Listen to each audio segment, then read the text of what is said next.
Puyanse purisa khairate na punat punam tamhi sandhang kairata sukha punyasa uccayoti আমি সর্বপ্রথমে সেই তথাগত অরহৎ সম্মুখ সম্বুদ্ধকে বন্দনা করছি। অতঃপর সদ্ধর্মের অকৃত্রিম কৃতজ্ঞ পূজারী শ্রদ্ধাবান শ্রদ্ধাবতী উপাসক উপাসিকাদেরকে আমার মৈত্রীময় আশীর্বাদ জানাচ্ছি। শ্রদ্ধাবান উপাসক উপাসিকাগণ, আজকে আপনাদেরকে মহিষী নারী মহাপ্রজাপতি গৌতমী ভিক্ষুণীর জীবন কাহিনী দেশনা করব, যিনি ছিলেন একাধারে রাজা শুদ্ধোধনের অগ্রমহিষী, শাক্যবংশীয় রাজমাতা, গৌতম বুদ্ধের বিমাতা, মাসি মাতৃসমা, বুদ্ধের লালন পালনকারিণী, বুদ্ধের শাসনে প্রথম ভিক্ষুণী, মহামানব তথাগত গৌতম বুদ্ধ কর্তৃক অগ্রজা উপাধি প্রাপ্তা, নারীদের মধ্যে প্রথম অরহত্ত মার্গফললাভী, ঋদ্ধিমান পুণ্যশীলা মমতাময়ী রমণী, সেই মমতাময়ী গুণশালী পুণ্য প্রতিভা সম্পন্না পারমী পূর্ণতা প্রাপ্তা, যার জীবন ধন্য হয়ে গিয়েছিল, যিনি নির্বাণ সাগরে ডুব দিয়েছেন, সেই মহৎ মহিয়সী নারীর জীবন কাহিনী গৌতমীর কথায় আপনাদেরকে আজকে দেশনা করব। শ্রদ্ধা করে শ্রবণ করবেন, অনেক কিছু শিক্ষা পাবেন। বিশেষ করে উপাসিকারা নারী হয়েও যে সব কিছু লাভ করতে পারে, ইচ্ছা থাকলে, শ্রদ্ধা থাকলে, ধর্মপুণ্যের প্রতি আগ্রহ থাকলে সব আশা আকাঙ্ক্ষায় পূর্ণ হবে আপনাদের। এর জীবনী থেকে আপনারা এই শিক্ষায় পাবেন। ওনার জীবনী থেকে শিক্ষা নিয়ে নিজের জীবনে যদি আচরণ করতে পারেন, তবে আপনারাও একদিন সফলতা পাবেন। তো শ্রদ্ধাবান উপাসক উপাসিকাগণ, শ্রদ্ধা করে শ্রবণ করুন। আমি এখন আপনাদেরকে বলতেছি সুদূর অতীতের কাহিনী। মধ্যপ্রদেশের এক সুপ্রসিদ্ধ নগরী, অর্থাৎ রাজধানী, নাম তার হংসবতী।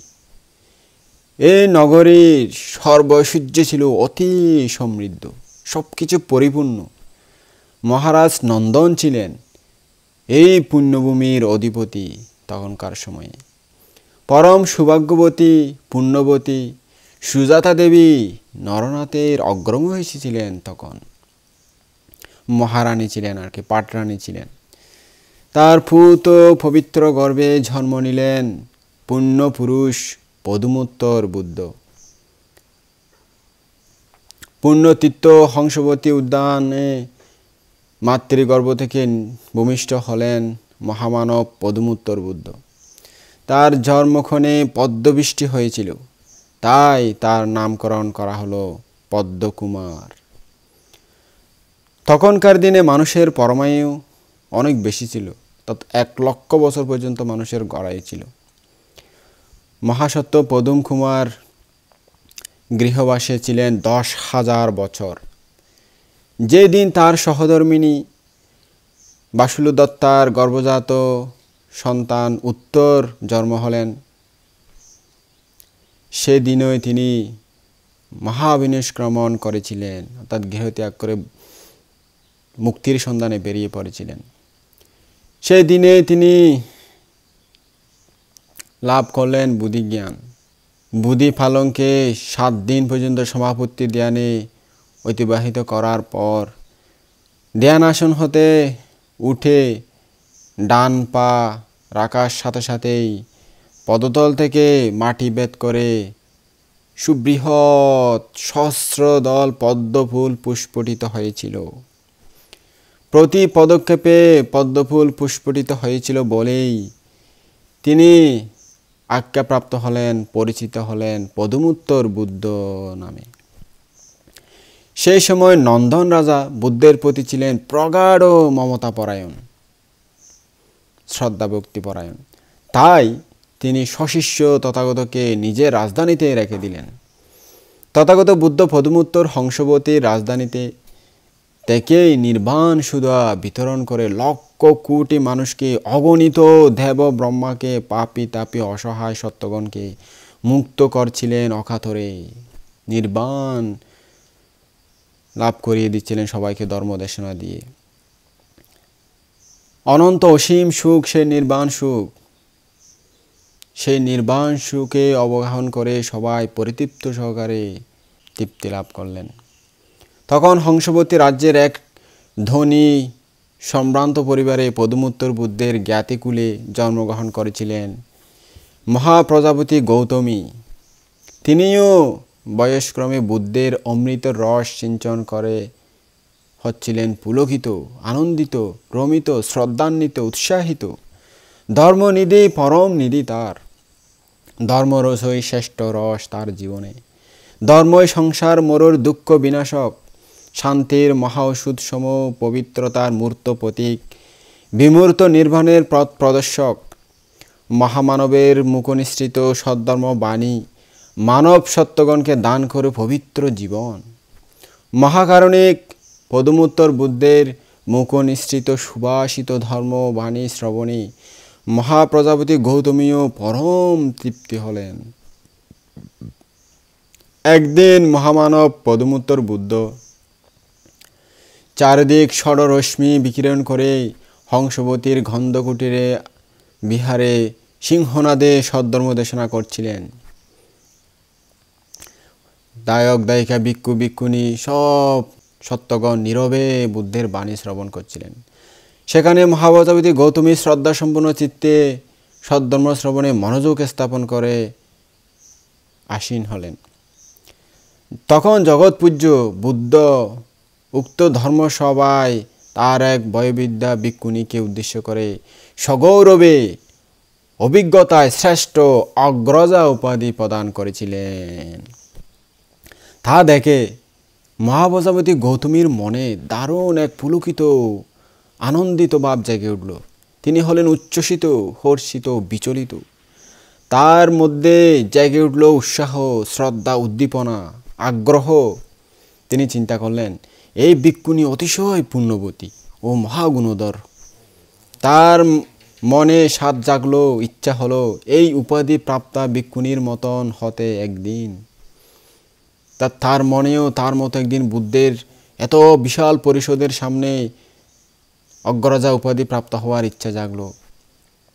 তিনি আপন মনে চিন্তা করতে লাগলেন, এই অগ্রজা উপাধি কি আমিও পেতে পারি না? আমিও কি হতে পারি না এরূপ গৌরবের অধিকারিণী? আমিও কি ফারামি পূর্ণ করে তার মতো অরহৎ ভিক্ষুণী হতে পারি না? বুদ্ধের প্রশংসা এত পরিষদের সামনে আমিও কি একদিন পেতে পারি না এরকম সুনাম সুখ্যাতি? অদম্য শ্রদ্ধা বা বিশ্বাস এবং সম্যক প্রচেষ্টায় আমার কাঙ্ক্ষিত গন্তব্যে পৌঁছার মূল মন্ত্র।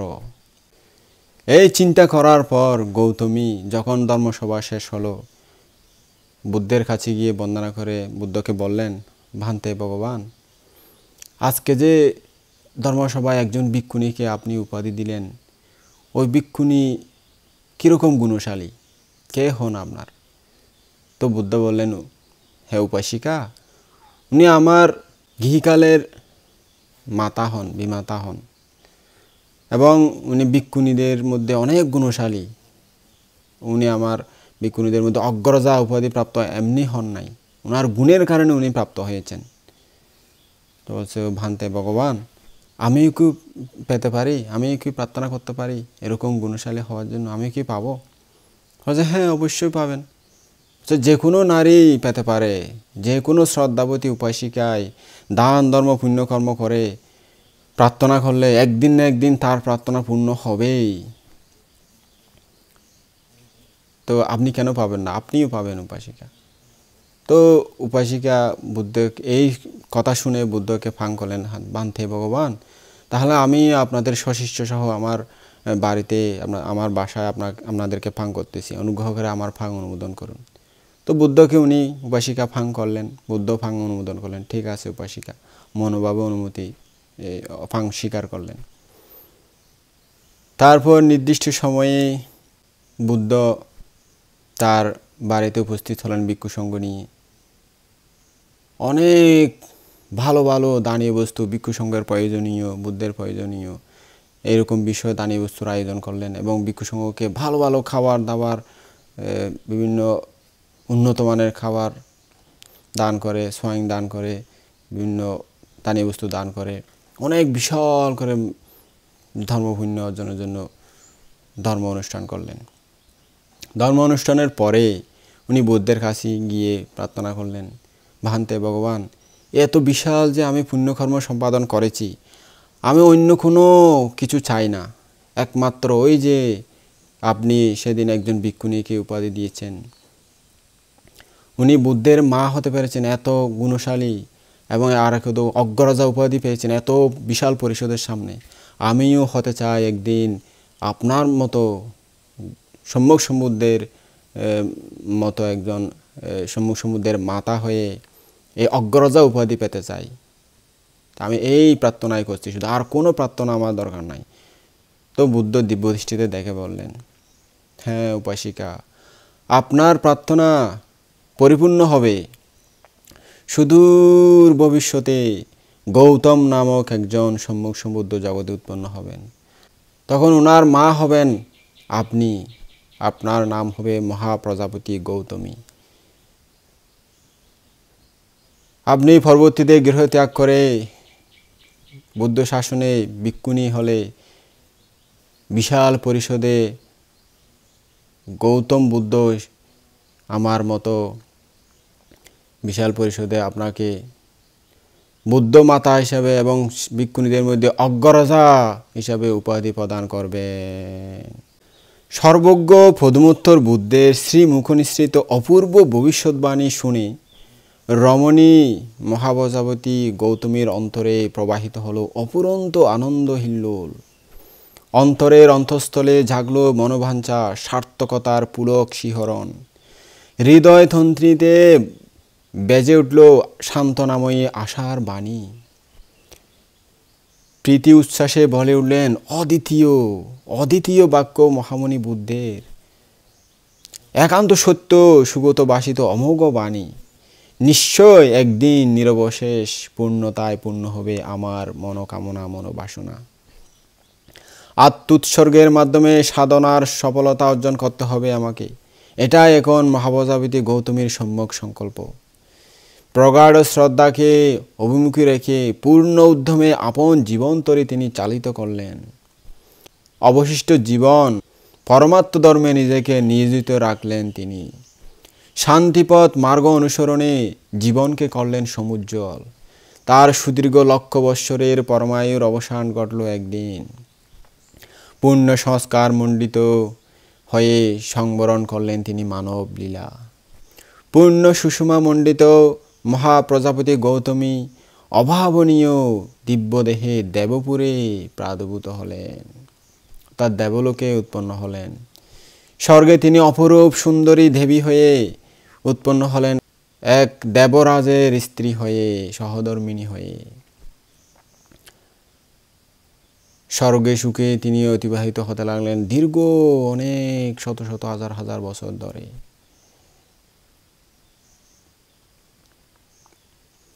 অতঃপর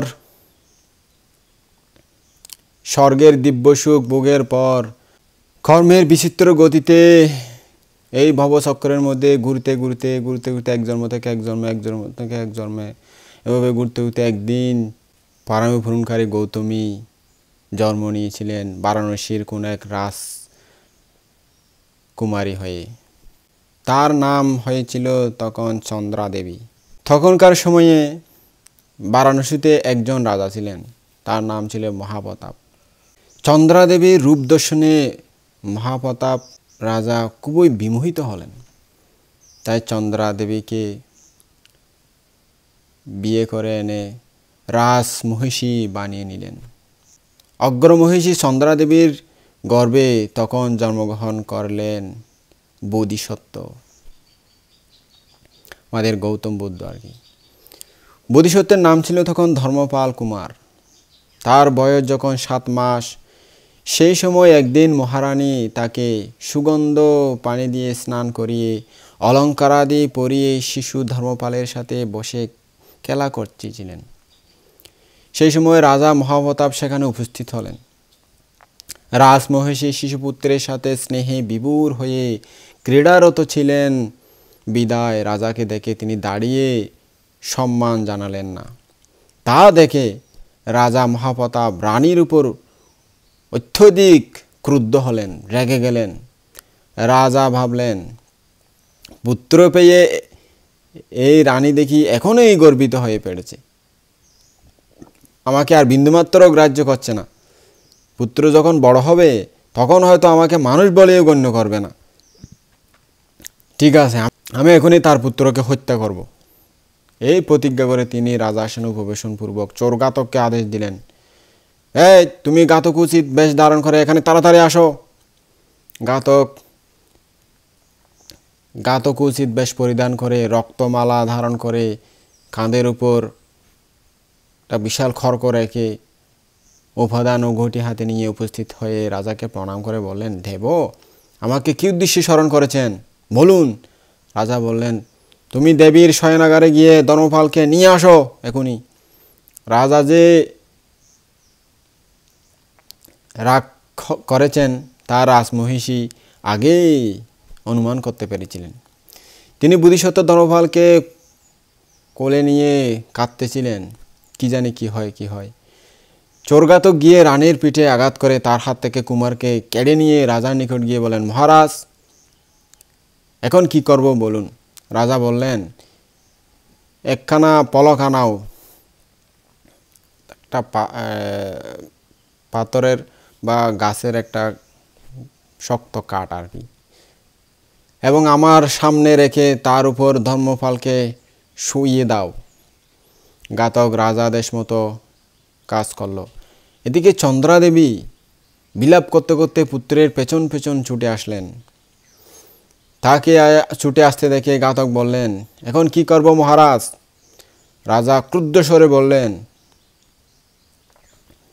ধর্মপালের হাত দুটি কেটে ফেল। এই নিদারুণ আদেশ শুনে চন্দ্রাদেবী বললেন, আমার ছেলেটির বয়স মাত্র 7 মাস, বাচ্চা আমার কিছুই জানে না, তার কোনো দোষ নাই। যদি কোনো অপরাধ হয়ে থাকে তা আমার হয়েছে, সুতরাং আমার হাতই কাটবার আদেশ দিন মহারাজ।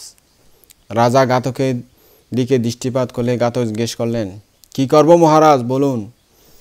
বিলম্ব না করে, দেরি না করে তার হাত দুটি এখনই কেটে ফেল, নির্দেশ দিলেন রাজা। ঘাতক তৎক্ষণাৎ কুঠারাঘাতে কুমারের বংশকুরুক সদৃশ কোমল হাত দুটি কেটে ফেলল। হাত কাটা গেল, কিন্তু কুমার কান্না করলেন না, মৈত্রেয়ী খান্তি বলে যন্ত্রণা সহ্য করলেন। চন্দ্রাদেবী কাটা হাত দুটি কোলে নিয়ে রক্তাক্ত দেহে পরিদেবন করতে লাগলেন, চিল্লে চিল্লে কাঁদতে লাগলেন আর কি।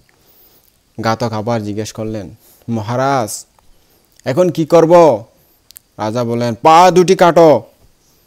ঘাতক কুমারের দুখানা পাও কেটে ফেলল। চন্দ্রাদেবী ছিন্ন পা দুখানা খুলে নিয়ে রক্তাক্ত দেহে পরিদেবন করতে করতে বললেন, মহারাজ ছেলের হাত পা কাটা গেলেও মা তার পোষণ করে থাকে, পালন করে থাকে। আমি দিনমজুর করে খেটেও আমার ছেলেকে প্রতিপালন করব, পথপথি ভিক্ষা করে হলেও আমার ছেলেকে আমি পালন করব, আপনি তাকে আমার কাছে দিয়ে দিন। এদিকে ঘাতক জিজ্ঞেস করলেন, মহারাজের আদেশ পালিত হয়েছে তো, আমার কাজ সম্পন্ন হয়েছে কি, আমি কি এখন যেতে পারি। না, এখনো শেষ হয়নি। রাজা বললেন, আরও কাজ আছে তোমার। ঘাতক বললেন, আর কি করতে হবে মহারাজ। রাজা বললেন, মাথা কাটো। তখন চন্দ্রাদেবী বললেন, মহারাজ বুদ্ধি দোষে করেছি আমি মহাদোষ, মহাপ্রতাপের যাতে জন্মেছে রোষ, অতএব ধর্মপালে করুন মোচন, প্রকৃত অপরাধীর হোক মস্তক ছেদন।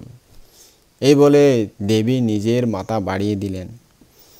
তখন ঘাতক আবার জিজ্ঞেস করলেন, মহারাজ কি করব এখন? রাজা বললেন, ছেলেটার মাথা কাটো, রানীর মাথা কাটবে না। ঘাতক তা সম্পন্ন করে বললেন, রাজাজ্ঞা সম্পন্ন হয়েছে কি?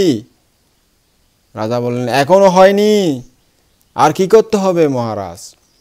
জিজ্ঞেস করলেন ঘাতক, তাকে অসি মুখে এমনভাবে ধরো, তলোয়ারের মুখে এমনভাবে ধরো যাতে তার দেহটা রক্তপুষ্পমালার মতো দেখায়।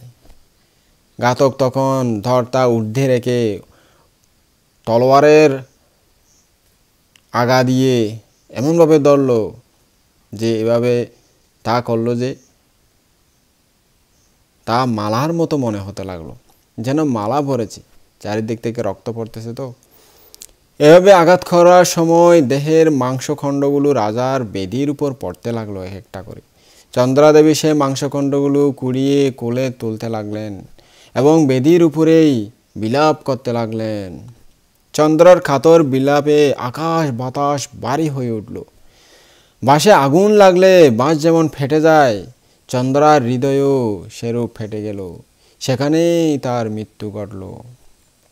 রাজা মহাপ্রতাপও আর পালঙ্কে টিকতে পারলেন না।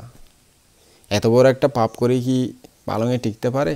বুদ্ধাঙ্কুরের মতো একজন নিষ্পাপ নিরপরাধ শিশুকে এভাবে শাস্তি দিলে পাপ তো ভোগ করতেই হবে। তিনি বেদির উপর পড়ে গেলেন। তখন বেদির কাষ্ঠফলক ছিঁড়ে দুবাক হয়ে গেল। তার ভেতর দিয়ে রাজা ভূতলে পড়ে গেলেন। অনন্তর এই বিপুলা পৃথিবী তার অগুণের বার বহনে অসমাপ্ত হয়ে দুবাক হয়ে গেল এবং বিশাল এক গর্ত দেখা দিল। অবিসি নরক থেকে ভীষণ প্রজ্বলিত আগুন উঠে তাকে গ্রাস করে অবিসি নরকে নিয়ে গেল। ও মন্ত্রীরা বোধিসত্ত্ব ধর্মপাল ও তার মা চন্দ্রাদেবীর অন্ত্যেষ্টিক্রিয়া অনুষ্ঠান সম্পন্ন করলেন। এরপরে তারা যার যার কর্ম অনুযায়ী গতি লাভ করে পরজন্মে চলে গেলেন।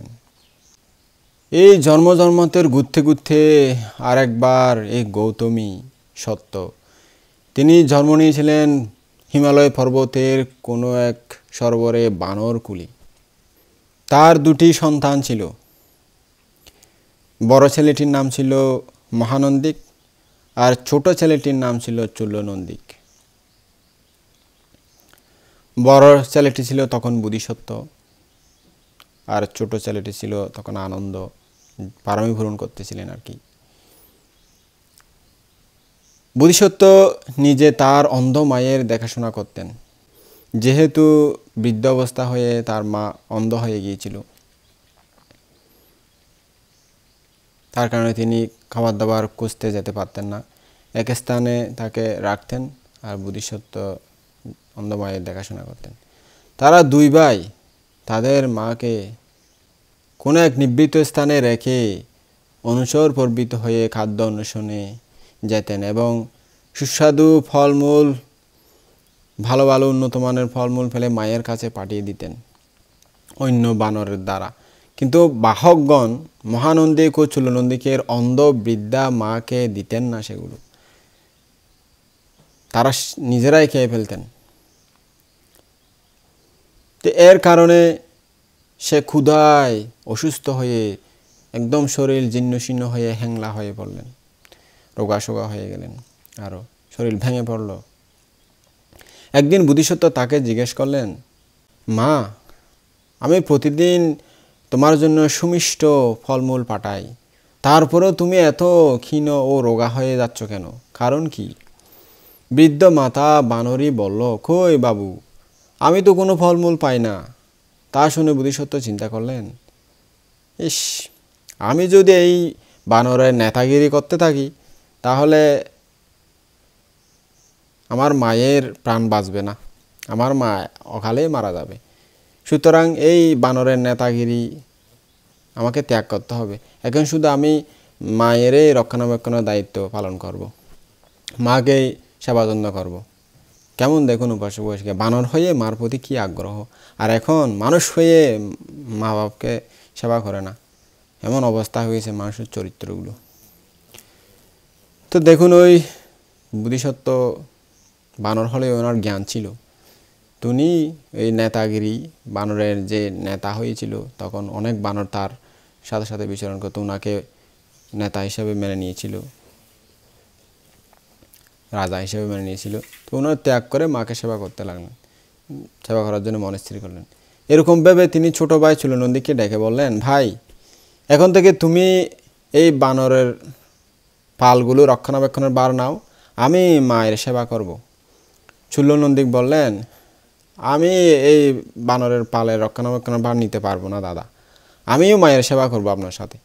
তারপর হতে দুই ভাই মিলে মায়ের সেবা যত্ন করতে লাগলেন সুন্দরভাবে। সেই সময় বারাণসীর এক ব্রাহ্মণ পুত্র তক্ষশিলায় গিয়ে এক সুবিখ্যাত আচার্যের কাছে বিদ্যা শিক্ষা সমাপ্ত করে আচার্যের কাছে ঘরে ফেরার অনুমতি প্রার্থনা করলেন। আচার্য তার অঙ্গবিদ্যার প্রভাবে জানতে পেরেছিলেন তার এই শিষ্যের চরিত্র খুবই নিষ্ঠুর ও নির্মম প্রকৃতির। তাই তিনি শিষ্যকে বললেন, বৎস, তুমি বড়ই নিষ্ঠুর প্রকৃতির। নিষ্ঠুর প্রকৃতির লোকের চিরদিন কখনো ভালো যায় না। সময় কোনো না কোনো সময় মহা দুঃখ এসে উপস্থিত হয় তার জীবনে। অতএব তুমি এই নিষ্ঠুর স্বভাব পরিত্যাগ করো, পরে অনুতাপ করতে হয় এমন কোনো কাজ তুমি করিও না।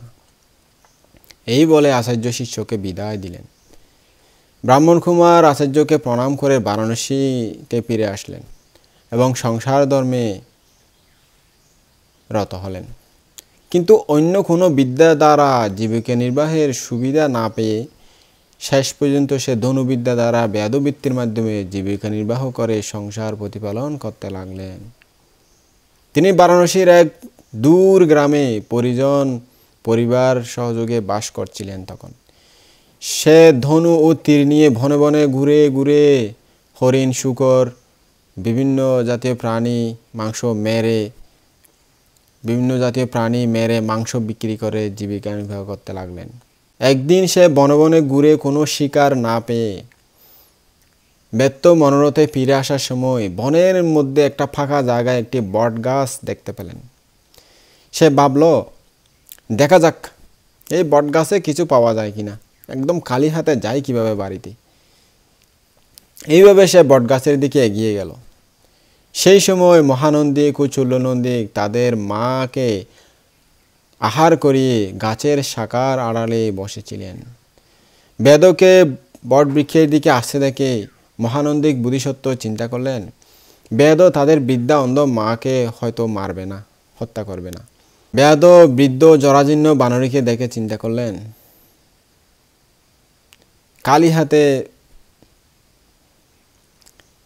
ফিরার চেয়ে এই বানরীকে মেরে নিয়ে যায়। এইভাবে বেদ বানরীকে তীর মারার জন্য রেডি করলেন। তা দেখে বুদ্ধিসত্ত্ব ছোট ভাই চূল্যনন্দিককে বললেন, ভাই চূল্যনন্দিক, লোকটা দেখছি আমাদের মাকে মারতে যাচ্ছে, আমি মায়ের প্রাণ রক্ষা করছি, আমার মৃত্যু ঘটলে তুমি মায়ের সেবা শুশ্রূষা করিও। এই বলে তিনি শাখার আড়াল থেকে বের হয়ে বেদের তীরের সামনে এসে বললেন, ভাই বেদ, তুমি আমার অন্ধ বৃদ্ধা মাকে মেরো না, তার পরিবর্তে আমাকে মারো, আমি অনেক স্বাস্থ্যবান, আমার অনেক মাংস আছে, অনেক তোমার আশা পূরণ হবে। তার কথা সম্মত হয়ে নিষ্ঠুর বেদ তাকে হত্যা করলো তীর দিয়ে। এরপর বেদ পুনরায় বৃদ্ধ বানরীকে হত্যা করতে বেদ ওই তীরটা রেডি করলো। বলছিস কেন খালি হাতে যায়, দুইটা পাবো, এটা অল্প হলেও পাবো, এই বৃদ্ধ বানরীকেও মেরে নিয়ে যাই, একটা এতটা পেলাম। এই অবস্থা দেখে চূল্যনন্দিক ভাবল, এই নিষ্ঠুর বেদটা আমার মাকে আবারও মারতে চাচ্ছে। একদিনের জন্য যদি আমার মা বেঁচে থাকেন তাহলে ভাববো তার জীবন আমি একদিন হলেও দান করলাম, সুতরাং আমাকে মায়ের প্রাণ রক্ষা করতে হবে। এই বলে তিনি ওই শাখার অন্তরাল থেকে বের হয়ে বেদের তীরের সামনে এসে হাজির হলো এবং বলল, মহাশয়, আমার মাকে মারিও না, ইনি অন্ধ ও জরাজীর্ণ, আমি নিজে প্রাণ দিয়ে তার জীবন রক্ষা করব। আপনি আমাকে তীরবিদ্ধ করুন, আমাদের দুই ভাইয়ের প্রাণ নিয়ে আমাদের মায়ের প্রাণ ভিক্ষা দিন। বেদ এবারও বললেন, ঠিক আছে তাহলে, এবং এই বলে চূল্যনন্দিককেও তীর দিয়ে হত্যা করলো। তারপর সেই নিষ্ঠুর বেদ চিন্তা করলো, আরে দুইটা তো পেয়েছি, এটা বৃদ্ধ হলে কি হবে, অল্প হলে মাংস পাবো, একে নিয়ে যাই, তিনটা হবে তো, অল্প হলে কিছু টাকা পয়সা পাবো। এই চিন্তা করলে ওই বৃদ্ধ বানরকে হত্যা করে তিনটে মৃতদেহ কাঁধে বাঁকে নিয়ে তুলে আনন্দ চিত্তে খুশি মনে চলে যেতে লাগলো। অর্থাৎ তিনটা পেলাম, আজকে কম না, খালি হাতে পেরেছে, তিনটা পেলাম। সেই সময় নির্মম পাপিষ্ঠ সেই শিকারীর গড়ে বজ্রপাত হলো। গড়ের সাথে সাথে তার স্ত্রী পুত্র সবাই পুড়ে ছাই হয়ে গেল।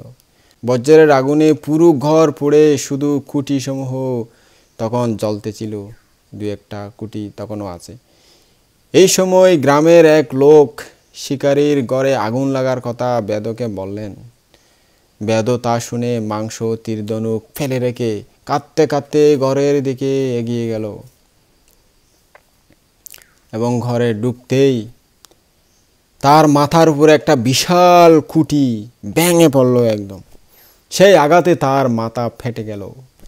এমন সময় সেই জায়গায় মাটি ফাঁক হয়ে অবিচি থেকে জ্বালাময় আগুন উঠে তাকে গ্রাস করে অবিচিনরকে নিয়ে গেল। তখন পাপিষ্ঠ বেদ তার আচার্য কর্তৃক কথিত সেই উপদেশ স্মরণ করল। সে ভাবল, ওহো, আমার গুরুদেব ব্রাহ্মণ তো আমাকে আগেই সাবধান করে দিয়েছিলেন।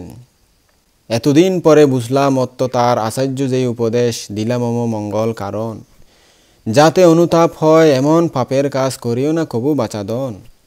কর্ম অনুরূপ ফল, শুভে শুভ পাপে পাপ, নাহি এর কোনো ব্যতিক্রম। যে যেমন বপে বীজ সে তেমন ফল পায়, জগতের অলঙ্ঘ এই নিয়ম।